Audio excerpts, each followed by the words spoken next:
Goeiemôre, dis nou 4 Junie 2025, lesing 292 van die Groot Johannes Evangelie boek 2. Vir die nuwe mense gaan jy nou vra, hoekom lees die man nie uit die Bybel uit nie? Onthou, die Bybel is nie een of ander heilige voorwerp nie. Te veel mense aanbid die Bybel, maar wil niks weet van die inhoud wat daar is in die Bybel om dit na te kom nie. Die Bybel is vir ons soos 'n geraamte wat al die woorde wat gespreek is in die verlede van voor die vloed, is daar woorde gespreek wat in Moses se geskrifte voorkom. Maar in die boek van herinnering het ons 'n boek wat voor die vloed geskrywe is, naamlik die boek van Henog, wat vir ons baie dinge openbaar wat nou besig is om ons te gebeur. So saam met die boek van herinnering wat nog 23 ander buite Bybelse boeke het, wat sekere mense besluit het, dis nie goed genoeg nie. En waarom het hulle so besluit? Jy kan elke boek wat hulle uitgegooi het, kan jy sien, dit was Satan wat agter daai besluit gesit het, om die mens se kennis te verdoesel, om te kyk dat hulle nie te veel weet nie. En daardeur dan die verlossingsplan van Vader in die wiele te ry.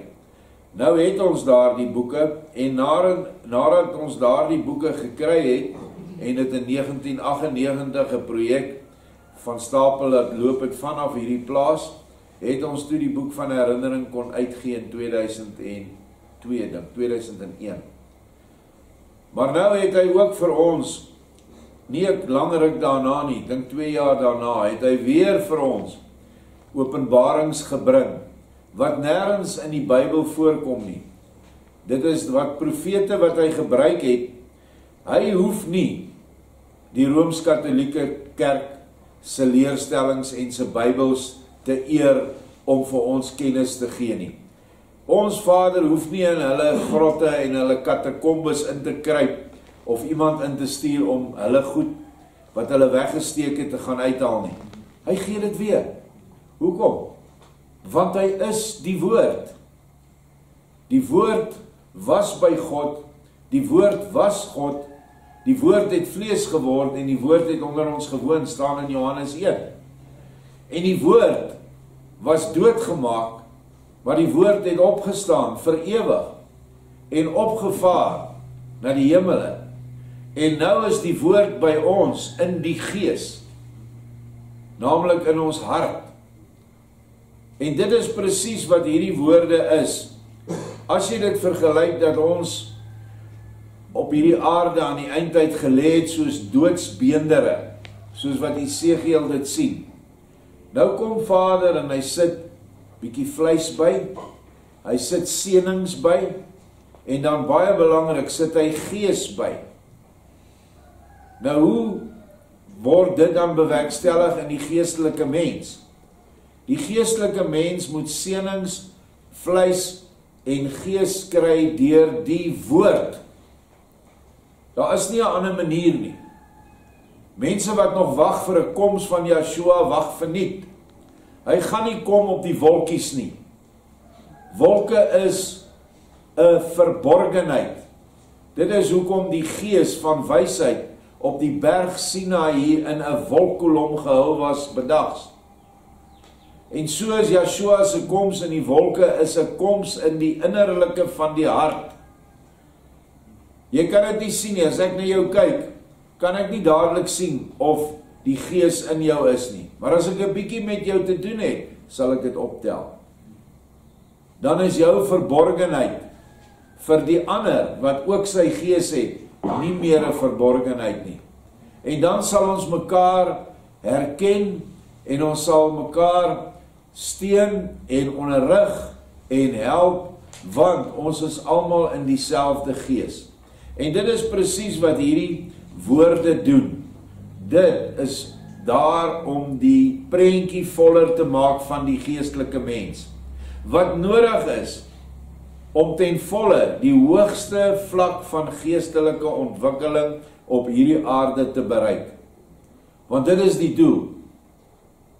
Die doel is om soos Yeshua te word. Want hy sê, julle sal soos ek word. Julle is gode seuns, almal van ons, het die vermoë om kunskap, wat ook godskap, Elohimskap beteken, te bereik. Maar net deur hom, want hy is die enigste weg, die enigste waarheid en die enigste ewige lewe. En hier het ons vanmôre aan ons gedikteer wat presies gebeur het in die 3,5 jaar toe hy op aarde was. Van sy geboorte tot by sy opstanding is dit gedokumenteer in die grootste detail.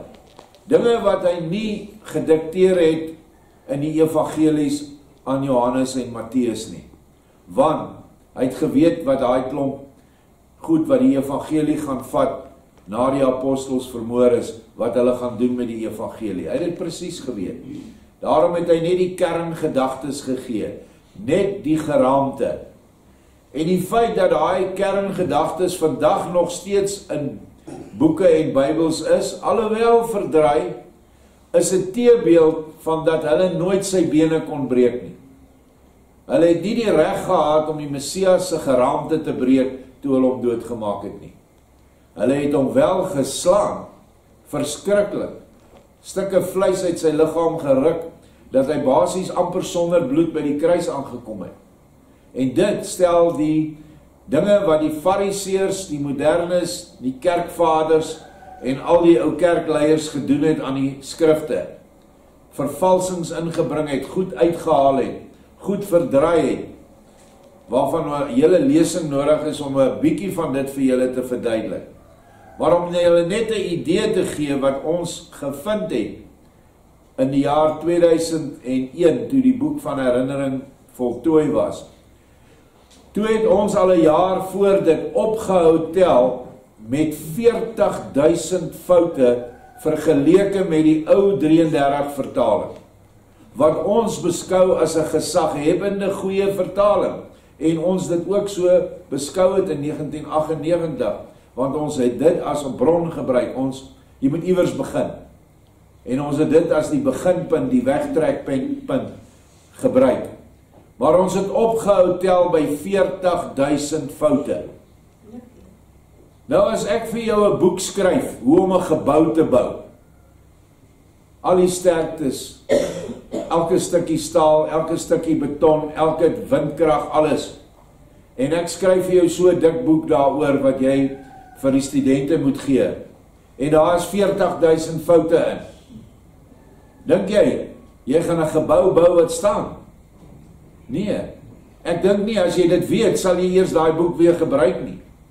Want, onthou, as die gebou val, is dit die ingenieur se skuld. Maak nie saak wat se aannames hy gemaak het nie. Hy gaan verantwoording doen. En dan sal daar bepaal word of hy wel voorsorg getref het, en of hy wel nougeset gewandel het. En dis dieselfde met die gebou wat ek en jy vanoggend moet verder aanbou. En dit is ons siele. Ons is self verantwoordelik vir ons siele. En hierdie materiaal, hierdie manna uit die hemel wat ons vanoggend en elke dag lees, dit is boustene. Dit is materiaal wat jy en ek kan gebruik om ons huis te bou. Want uiteindelik moet jy en ek 'n geestelike huis word. Hoekom? Want Yeshua wil in 'n tempel kom woon, 'n huis. Maar hy wil nie in 'n longdrop daar buite in jou yard wat stink kom bly nie. En baie van ons mense se innerlike tempels is soos 'n longdrop. Wil nie eens die Afrikaanse naam gebruik nie. Ons moet daai ou buite toilet van wêreldse drek moet ons skoonmaak. Ons moet hom ontvorm na 'n tempel toe, na 'n mooi versierde huis, nie 'n kerk nie. 'n eenvoudige, skoon, uitgeveede huis. Dan kan Yeshua inkom. En dan kan eenwording plaasvind. En daarvoor is hierdie woorde nodig. Dit loop saam met die Bybel, veral met die boek van Johannes. Hierdie is net die groot evangelie van Johannes, wat Johannes self sê in die laaste vers in die Bybel, as ek julle alles moet vertel wat ek gesien het met hierdie man, Yeshua, dan sou die wêreld nie die boeke kon vat nie. Dis wat werklik dit beteken. Die wêreldse mens sou nie alles kon vat nie.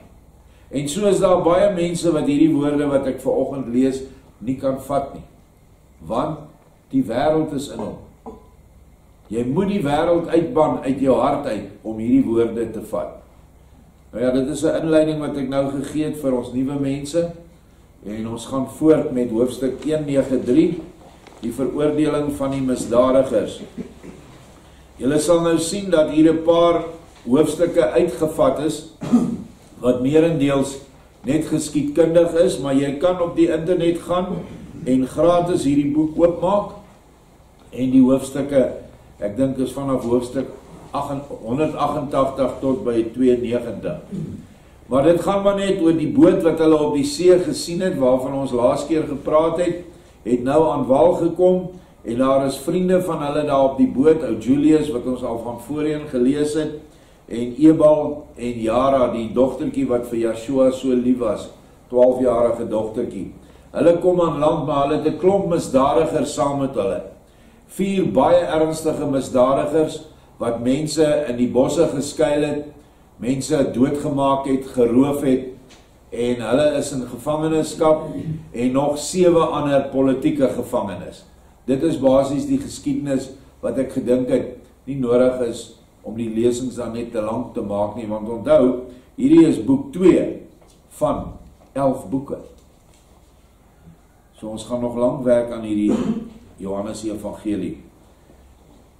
Cyrenius, wat nou saam met Yeshua nou daar by Markus is, prys nou vir Julius, maar sê ook baie vriendelik en wys, beste Julius, jy weet dat ek baie van jou hou, en dat jou heldere verstand my nog altyd goed geval het. Maar wat jy nou gesê, skyn my tog heeltemal nie heeltemal van jouself te wees nie. Dit het jy ook van die sekere een in jou hart ontvang. Nou albei van hulle ken vir Yeshua, maar omdat hulle hoë poste beklee in die Romeinse regstelsel, Julius is 'n regter en Cyrenius is die hoofregter oor die hele Asië, wil hulle nou nie vir mekaar wys dat hulle eintlik albei by Yeshua is nie. Want onthou, hulle het afgode aanbid. En as jy nie die afgode van Rome aanbid nie en jy's in die bestuur van Rome, dan gaan jy moeilikheid kry. En die afgode soos Zeus, Apollo, Minerva, en al daai goed. Nou sê Julius, o verseker, want die waarheid lê nie in die vuur nie, maar slegs in die sagte lig daarvan. Daarom het ek sedert ek hom ken, daardie hom met die hoofletter Yeshua, ook baie sagter en gemoedeliker geword. O, as ek hom tog maar net nog eenmal in my lewe ergens kan ontmoet. En ek het gister in die lesing getuig dat dit is wat Yeshua ook aan my gedoen het. My sagter en gemoedeliker gemaak het. Baie van julle dink seker nie ek is gemoedelik nie, maar my vrou sê vir my ek is baie sagter geword as wat ek was, en ek glo haar. Dit is wat Yeshua doen, die oomblik wanneer jy hom innooi in jou hart in. Maar eers moet jy daai wêreldse toilet skoonmaak, van veroordeling, hard wees op mense, niemand vergewe nie, elkeen veroordeel as hy teenoor jou iets gedoen het, en die geldtafels in jou hart moet jy omkeer, soos wat Yeshua dit gedoen het in die tempel, wat net 'n afbeelding is van jou en my tempel wat hy gaan inkom. En hy gebruik baie gereedskap om jou skoon te maak. Siekte is een, bankrotskap is 'n ander een, dood in die familie is nog een, en so is daar baie. As jy nie jou tempel wil skoonmaak nie, dan kom hy met 'n sweep, dan maak hy hom skoon, is nie lekker nie. Maar, dit is, as jy dink daaraan, dat hy nog steeds met jou, ten spyte van al jou sonde, dat hy nog saam met jou wil wees, en dat hy jou nie weggooi nie, dat sy hand altyd uitgestrek is vir jou. Die naasomstaande en alles in die oog houdende Jara sê, dis die 12-jarige dogter, O, dit is ook my enigste wens. Tydens die gesprek het ek, Joshua, ongemerk agter Julius gaan staan. Slegs Sirenius sien my en sê na 'n wenk van my aan Julius: kyk gou om, agter jou staan iemand wat ek glo met jou wil praat. Julius kyk vinnig om en val byna in onmag van blydskap om my, Joshua, hier te sien. En Jara gee 'n kreet van groot verrukking en val soos 'n dooie aan my bors. Ek moes haar 'n halfuur so laat lê, voordat sy weer uit haar salige verdowing bygekom het. Nou uit die vorige lesings het ons nou afgelei dat Jara is 'n afbeelding, 'n teebeeld van die eindtyd bruid, van die dogter van Sion. En dit is hoe Joshua ons wil hê. Ons moet hom so lief hê soos wat hierdie dogtertjie hom lief het. Sy wys dit uiterlik, maar ons moet dit in ons harte hê. Ons moet ook nooit van hom af wil weggaan. En ook aan sy bors lê. Wat eintlik beteken dat ons sy leer wat hy gebring het, getrou sal uitvoer. Dit is wat beteken om aan die bors te lê. Soos wat hulle die avondmaal ook verkeerd verstaan het.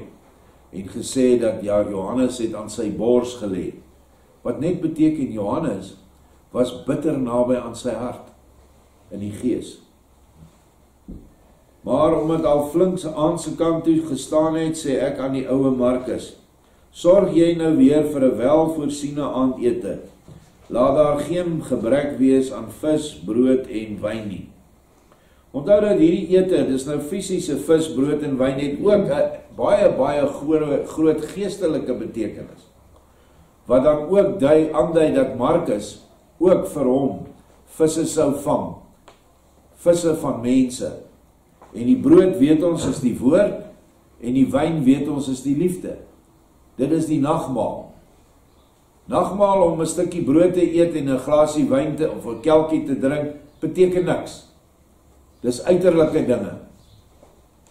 Maar om die innerlike van dit te verstaan en te doen, naamlik dat jy die brood, die lewende woord Joshua sal eet, die woord wat vlees geword het, en dat jy sy liefde wat hy vir ons uitgestort het, vir jou naaste sal uitstort, dit is om wyn te drink.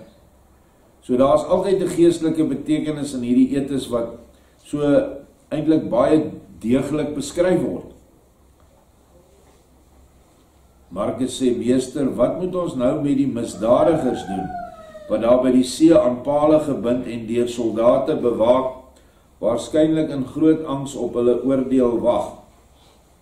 Joshua sê: hulle laat ons vandag 7voudig smag, vanweë die talle kwade geeste, waardeur hulle besete is, en niemand mag hulle iets te ete of te drinke gee nie, omdat hulle andersins nie te genees is nie. Broer Julius, deel jy hulle vandag nog as oordeel mee, dat hulle môre 'n baie pynlike dood sal sterwe, deur 'n langsame verbranding, wat die hele dag sal duur. Môre sal hulle dan begenadig word, en ek sal sien of hulle losgelaat kan word. Die waansinnige angs sal hulle kwade inwoners sag maak, en hulle sal die een na die ander vertrek. Bind hulle egter goed vas aan pale, andersins sal hulle jou nog baie moeite gee. Die woord is nie verniet 7voudig nie, want as jy die mens verstaan wat sy siel is, jou siel bestaan uit 7 energiepunte, beginnende by die hoof, die kroon van jou kop tot by jou bek en bene. En daai kandelare wat daar is, stel die 7 geeste voor. En dit is hoekom hulle 7voudig gaan moet smag, want in elke energiepunt van hulle siel is daar demoniese magte aan die werk. Onthou, demone val die siel aan. Daar is demoniese magte wat in die vlees werk.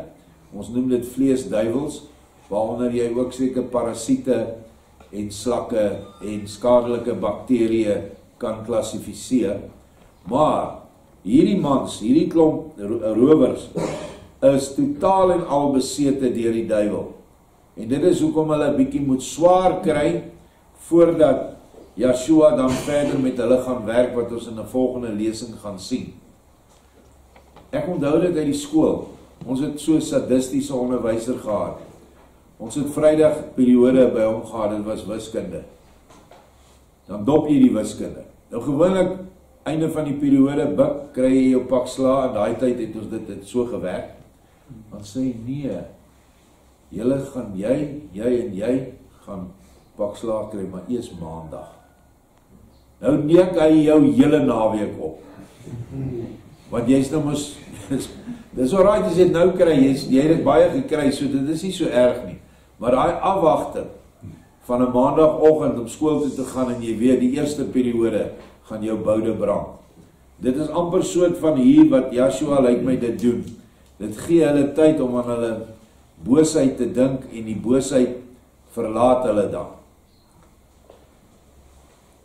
Na hierdie woorde sê Sirenius, hy is die baas van Julius, gaan dus, breek die staf en deel hulle mee wat hulle môre kan verwag. Breek die staf beteken, gee hulle oordeel hulle. Spreek, doen die regspraak. Julius staan dadelik op en loop saam met enkele onderaanvoerders na die oewer, wat ongeveer 500 tree van die woning van Markus af lê.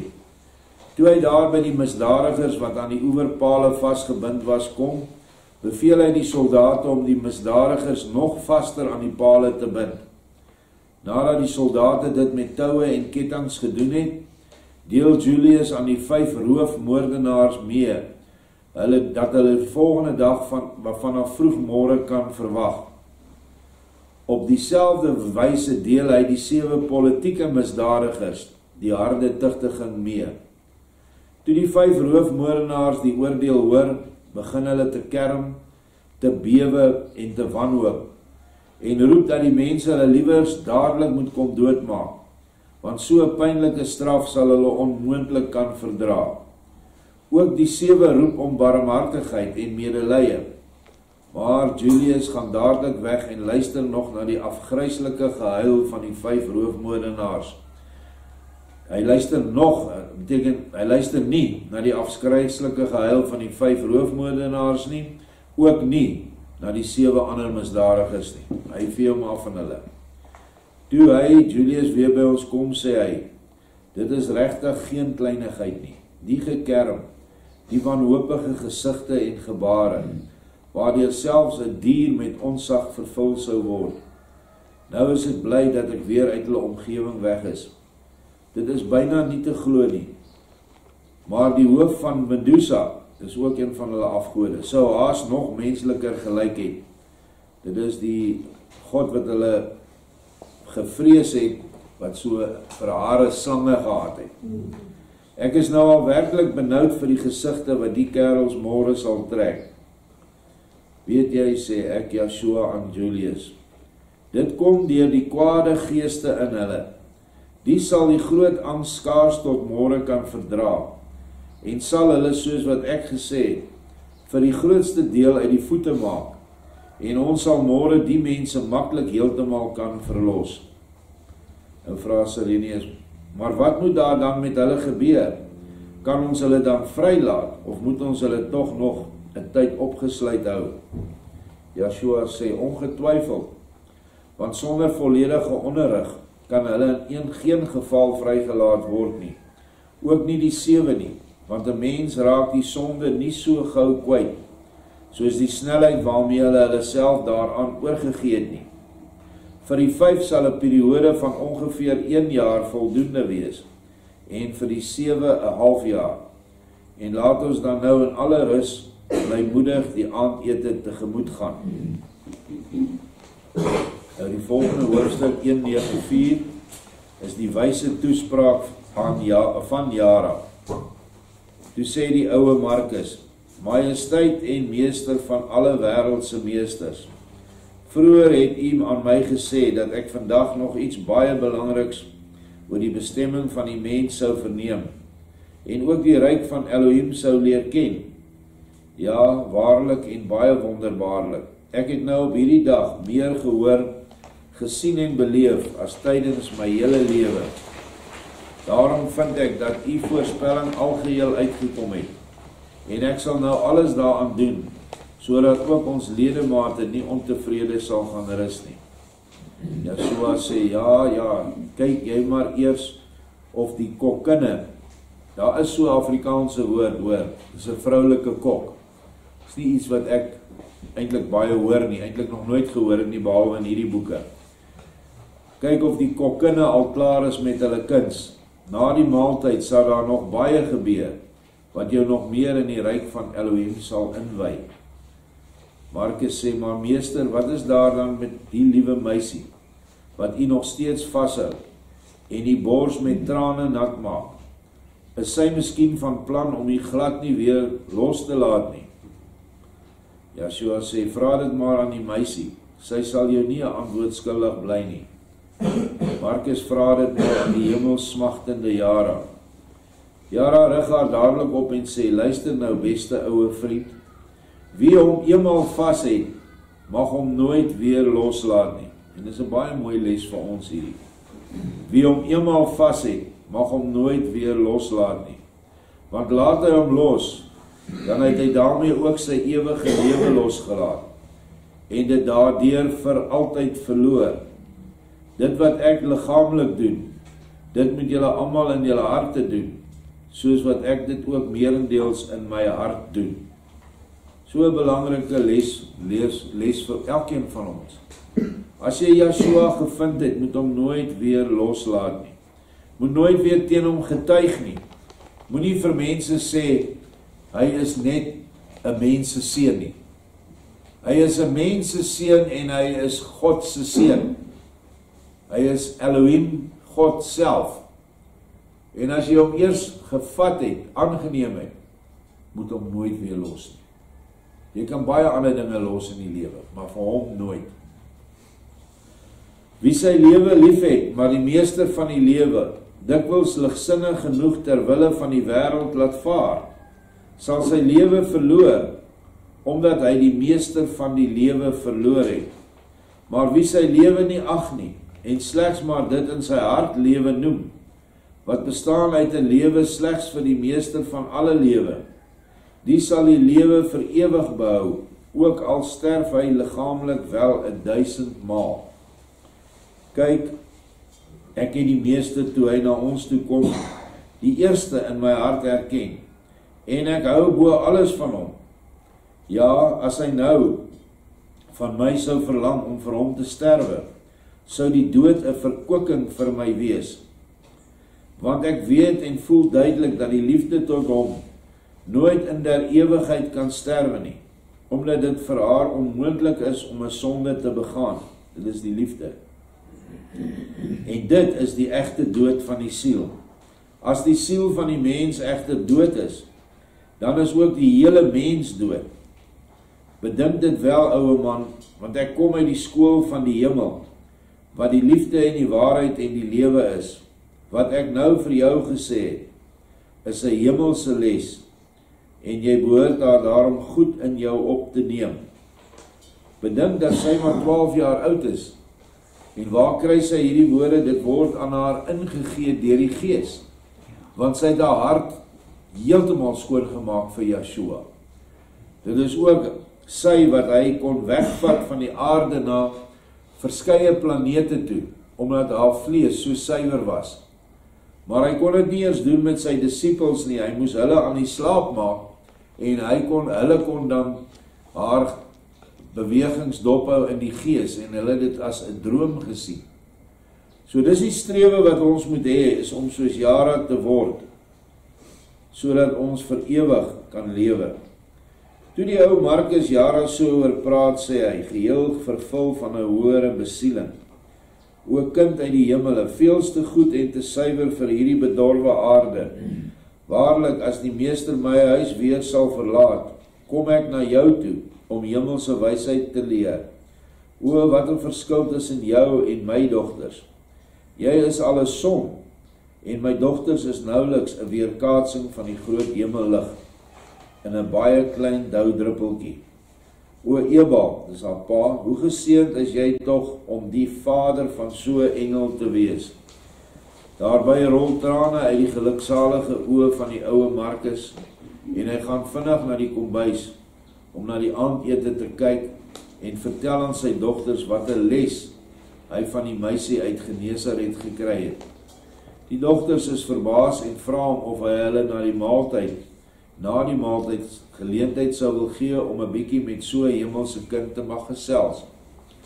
Daaroor was Markus baie bly en hy beloof hulle om daarvoor te sorg. Hulle moes egter voortgaan met die klaarmaak van die aandete. En die dogter sê, Vader, binne 'n kwartier is alles gereed. Daarop gaan Markus die kombuis weer uit, gee die seuns opdrag om vars wyn en brood op die tafels van die huis te stel, en om ook daarvoor te sorg dat daar genoeg lig is. Op die tafels moet 'n aantal goed gevulde lampe brand, en die ander ruimte van die hof moet gedurende die hele nag heeltemal verlig word met vissersvakkels. Dit word alles gou gedoen, en toe dit donker geword het, brand daar al die tafels 'n aantal lampe, en genoemde visservakkels verlig die taamlik uitgestrekte hof. Gou daarna word heerlik bereide voedsel op die tafels geplaas, soos goed voorbereide visse, brood, wyn en allerlei vrugte. Voor die ete dra Jara 'n psalm van Dawid voor en vra my daarna om die spys en drank te seën. En ek doen dit, en ons gaan almal daarna aan die tafel sit, eet heel opgewek aan die voortgesette voedsel en word vrolik onder die magtige genot van die wyn. Matige genot, skus. Nou, die wyn wat hy nou hier skink, het hy gemaak uit die hemele uit. En dit is absolute suiwer wyn wat direk die siel verkoop en die siel reinig. Dit is nie hierdie wyn wat jy in bokse kry wat oor kan die pad verkoop word nie. Want daai wyn het nie die vermoë om die siel te verkoop nie. Want hy is nie belee nie. En hierdie hemelsbelee wyn doen nou presies dit. Ek, Joshua, sit tussen Sirenius en die lieflike Jara. Sirenius sit links van my, Jara regs. Naas Jara sit daar Raphael, dis die engel, en daarteenoor die ouwe Markus. Dit val op hoe Raphael die voedsel eet. Want as Raphael 'n vis of 'n stuk brood, 'n stuk vrugte of 'n beker wyn na sy mond bring, verdwyn alles voor sy mond. En Markus sien die jongman nog kou, nog die ete inslip. Josua, die aangenome seun van Sirenius, dis die ouetjie wat uit die dood opgewek is, wat direk langs Sirenius gesit het, merk die stille verwondering van die ou Markus en sê, ou krygsman Markus, wat vind jy so mooi aan leraar Raphael, dat jy jou oë haas nie van hom kan afwend nie? Markus sê, ja, verhewe seun van my meester en gebieder, dit is iets baie vreemds. Hierdie jongman bring spys en drank na sy mond, open sy mond nie, kou nie en sluk niks deur nie, maar die voedsel verdwyn voor sy mond. Hoe kan dit wees? Hoe gebeur dit? Dit is alweer 'n wonderwerk. Watter betekenis moet ek daaraan heg? Nou ja, dit is die einde van die hoofstuk. Ek weet nie of Vader Joshua dit verder verduidelik nie, maar ek kan maar verduidelik wat Raphael is 'n hemelse engel. Hy is een van die engele daar. Ek dink op daai bord is hy die derde engel, die engel van die wysheid. Tweede een, ek sê ja, ek kan nie daar lees nie. Tweede engel. En hy het nou 'n liggaamlike vorm aangeneem. En engele kan enige liggaamlike vorm aanneem. So sou ons al baie engele hier met die hek ingekry het wat ons kom toets het, want dit is wat hulle doen. Nou, omdat hy nie 'n liggaam soos ons het nie, ons het 'n liggaam met 'n ingewande, en as ons kos wil verteer, moet ons mond oopmaak, ons moet dit kou, ons moet dit sluk, en dan gaan dit agteruit. Hulle is eteriese wesens, al lyk hy van buite af soos 'n mens. Op 'n ander plek sê Raphael, voel my. Dan voel die ou wat nou wonder, wat is dit nou? Dan sê hy vleis, harde liggaam soos ons. Dan sê hy vir jou, los my, voel my weer. Dan vat die ou dwars deur die engel. So hy kan sy liggaam verander soos hy wil, want hulle is nie aan materie gekoppel nie, of gebonde nie. En so bring hy die kos tot by sy eteriese liggaam, en die liggaam neem dit op, sonder 'n spysverteringsstelsel. En die liggaam, die hele liggaam neem die kos op. Ons proe net die kos in ons mond, met ons smaakkliere. Maar hy, sy hele wese, neem die voedsel op, sy hele wese smaak die voedsel. En die voedsel gaan nooit weer uit nie. Dit is die verskil, dit is hoekom het vir hom so verbaas. En dit is weer inligting wat ons nie gehad het uit die Bybel nie. Want dit staan nêrens dat engele ook op aarde kan kom en eet nie.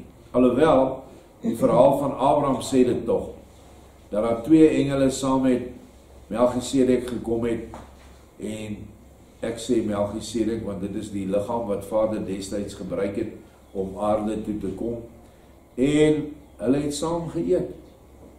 Hy het vir sy vrou gesê, gaan kry brood gereed en slag vir ons 'n kalf. En die kasteel Salem het hulle ook saam met Vader geëet in 'n engelvorm. So hierdie dinge is net vir ons weer eens, soos ek sê, is die vleis, die senings en die gees. Wat dan maak dat ons 'n baie dieper liefde vir Yeshua kan hê. Want dit is tog mos so, hoe beter jy jou bruidegom leer ken, hoe liewer raak jy vir hom. Veral 'n bruidegom soos Yeshua wat niks negatiefs het nie. En wat soveel rykdomme het, geestelike rykdomme, daar is geen einde daaraan nie. So dit is die rede hoekom ons nie net die Bybel lees nie. Ons het die Bybel al baie deurgelees in hierdie gemeente. Ons het in 1992 begin en ons het uit die Bybel gewerk. Later uit die boek van herinnering. En toe later ook uit hierdie nuwe openbarings. En ek het destyds het ek 'n opdrag van Vader gekry, gaan na die Johannes Evangelie en verduidelik die mense die belangrikste ding in jou lewe, en dit is Yeshua se leer. Baie dankie. Dankie.